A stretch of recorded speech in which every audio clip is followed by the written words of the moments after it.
شادی کے موقع پر لڑکی والوں کی طرف سے کسی دعوت کا کوئی ثبوت نہیں، بلکہ اصل میں تو اصول سمجھ لیجئے، فلسفی کیا ہے اسلام کی۔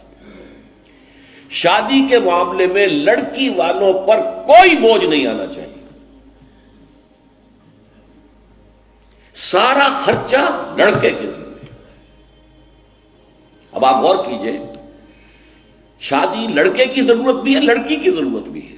لڑکے کی زندگی بھی نامکمل ہے بیوی کے بغیر، لڑکی کی زندگی بھی نامکمل ہے شوہر کے بغیر، دونوں کی برابر ضرورت ہے۔ لیکن مرد مہر دیتا ہے، عورت مہر لیتی ہے۔ کیوں؟ مرد کی قوامیت، اور یہ علامت ہے کہ مرد طالب ہے، عورت مطلوب ہے۔ یہ مہر کوئی قیمت نہیں ہے، معاذ اللہ۔ بعض اوقات بعض نکاح خواں کہہ دیتے بعوض اتنے مہر کے میں نکاح میں دیتا ہوں، یہ بڑا غلط لفظ ہے۔ بس مہر کا اعلان کیا جائے اتنا مہر ہے، بعوض نہیں، یہ کوئی اس کی قیمت نہیں ہے، کوئی خریداری نہیں ہو رہی ہے، لیکن یہ ہے کہ علامت ہے، ٹوکن ہے۔ ایسا بھی مہر مقرر کیا گیا، کسی کے پاس دینے کو کچھ نہیں تھا، حضور نے فرمایا اچھا اپنی اس بیوی کو اتنی سورتیں قرآن کی پڑھا دینا، یہ بھی مہر ہو گیا۔ تو یہ چیز ہے کہ طالب ہے لڑکا، اور اس کا گھر آباد ہونا ہے۔ لڑکی کا معاملہ جو ہے وہ اس کے برعکس ہے، اس پر کوئی بوجھ نہیں آنا چاہیے۔ اس کے ماں باپ نے پال پوس کر تمہارے حوالے کر دی، شرم کرو کہ اس کے بعد تمہیں کچھ مزید چاہیے اس سے، اس سے بڑی بات کیا ہے؟ لہذا لڑکی والوں کی طرف سے دعوت طعام کا کوئی ثبوت نہیں، اس کی جڑ کٹنی چاہیے، زیرو، کوئی مشروب بھی نہیں، کوئی اور نہیں۔ بلکہ آپ کو معلوم ہے نکاح کی محفل میں چھوارے کون لے کے آتا ہے؟ لڑکے والے۔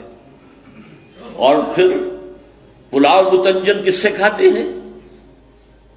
ذرا دیکھیے کس قدر یہ مزہ کا خیز صورت ہے۔ فرض کیجئے گئے ہیں آپ کسی کے گھر پر جا کر، لڑکی کے گھر پر جا کر نکاح ہو رہا، نکاح ہو گیا، اب چھوارے جو ہے لڑکے والوں کی طرف سے، اور اس کے بعد دعوت ہو رہی ہے پلاؤ متنجن بریانی کس کی طرف سے؟ لڑکی والوں۔ عقل کے ناخن لو، تو کیا چھوارے نہیں وہ بانٹ سکتا تھا جس نے تمہیں مرغ پلاؤ کھلایا؟ یہ کیوں ہے؟ اس کو سمجھیے۔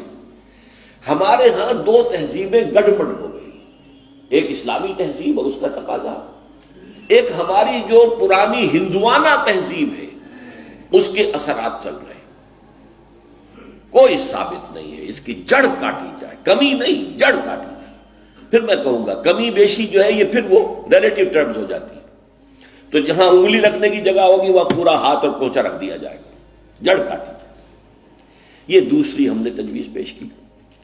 نتیجہ کیا نکلا؟ ان دو کو جمع کیجئے، لڑکی کے گھر پر کوئی فنکشن ہے ہی نہیں، جانبین مسجد میں جمع ہوئے، یہ لڑکے والے بیٹھے ہیں، وہ لڑکی والے بیٹھے ہیں، دونوں یہاں ہیں۔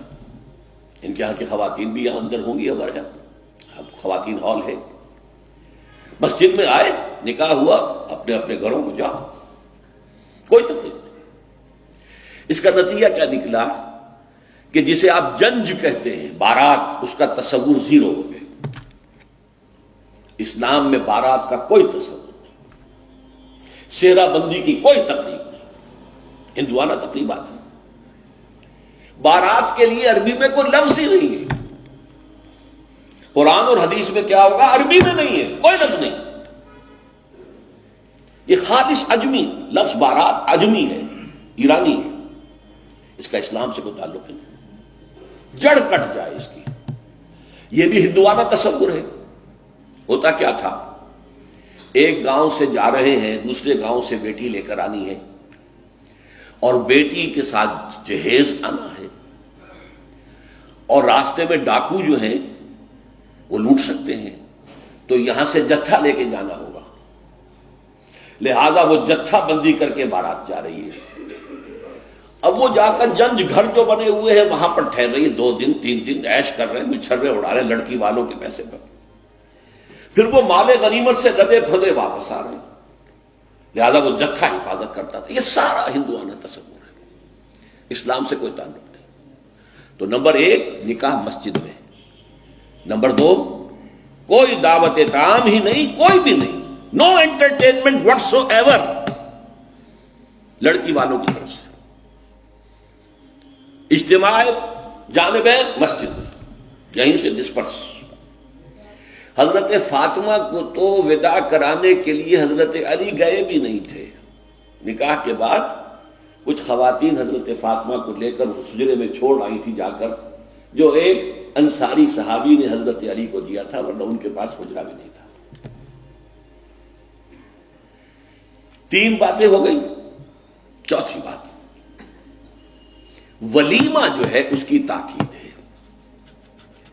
یہی وجہ ہے کہ جب یہ شادی پر مکمل پابندی لگائی گئی تھی، میں نے اشتہار دیا تھا کہ ولیمے پر پابندی نہیں ہونی چاہیے۔ لڑکی والے کے ہاں تو آپ سوچئے، جو دلیل میں نے دی اس کی نفی میں، نفسیاتی دلیل بہت بڑی ہے۔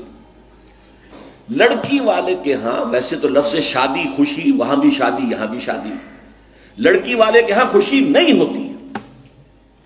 اس کے گھر سے لخت جگر، نور چشم نکل کر جا رہی ہے، کیسے خوشی ہوگی؟ مائیں رو رہی ہوتی ہیں، انہیں غشی پڑی ہوتی ہے جب بچیاں نکل رہی ہوتی ہیں گھروں سے، بہن بھائی رو رہے ہوتے ہیں، باپوں کے آنکھوں کے اندر بھی آنسو آئے ہوتے ہیں، نمی آئی ہوتی ہے۔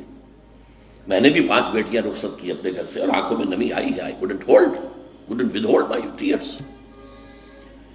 پھر یہ صرف یہ تو ہوتا ہے کہ ایک ذمہ داری کا بوجھ تھا، آج اتر گیا۔ اسے آپ انگریزی میں سائی آف ریلیف کہہ سکتے ہیں، بس کوئی خوشی نہیں۔ اس کی مثال میں دیا کرتا ہوں کہ کوئی جانور اگر قربانی کے لیے 10-15 دن پہلے آپ لے لیں، وہ بکرا، کوئی مینڈھا، اور بچے اس کے ساتھ ہل جاتے ہیں، پھر کھلاتے ہیں، لے جاتے ہیں، چلاتے ہیں، تو پھر وہ عید کے دن جب آپ اسے قربان کرتے ہیں تو بچے پچھاڑے کھا رہے ہوتے ہیں، رو رہے ہوتے ہیں، اتنا لاڈ اس جانور سے ہو جاتا ہے۔ تو یہ نور چشم، لخت جگر گھر سے نکل رہی ہے، 18-20 برس نہیں ہے آپ کے گھر میں آج جا رہی ہے۔ ٹھیک ہے، سائی آف ریلیف ہے، لیکن اندیشہ بھی ہوتا ہے۔ ذہن میں رکھیے، ہمیشہ ہوتا ہے۔ پتہ نہیں بیل منڈے چڑھے نہ چڑھے، موافقت مزاج کی ہو نہ ہو، نئے ماحول میں جانا ہے، ایڈجسٹمنٹ ہو نہ ہو۔ اپنی حد تک پورا اطمینان کر لیا ہے، دیکھ لیا ہے، سوچ بچار کر لیا ہے، لیکن کیا کہا جا سکتا ہے؟ ایک بالکل یوں سمجھیے کہ ایک نیا ماحول ہے، نئے جگہ جا رہی ہے، لہذا وہ اندیشہ بھی موجود ہوتا ہے۔ لہذا واقعتاً لڑکی والوں کے ہاں خوشی کا موقع نہیں ہے۔ ان کے ہاتھوں مرغ پلاؤ کھانا بے غیرتی ہے۔ ہاں، لڑکے والے کے ہاں خوشی ہے، اس کا گھر آباد ہوا ہے، اور اسے حکم دیا حضور نے، اولموا ولو بشاۃ، ولیمہ ضرور کرو، چاہے تمہارے پاس ایک ہی بکری ہو۔ وہ ایک ہی بکری در حقیقت ان کے ہاں مفلسی کی سب سے بڑی شکل ہو سکتی تھی، لیکن بھیڑیں بکریاں پالنا تو ان کا پیشہ تھا، تو کسی کو ایک ہی بکری پالنا بہت ہی غریب ہے۔ فرمایا اسی کو ذبح کرو، کھانا کھلاؤ اپنے دوستوں کو، اپنے احباب کو، سیلیبریٹ کرو۔ سیلیبریشن تمہارے ہاں ہونی چاہیے، مرد کے ہاں، لڑکے کے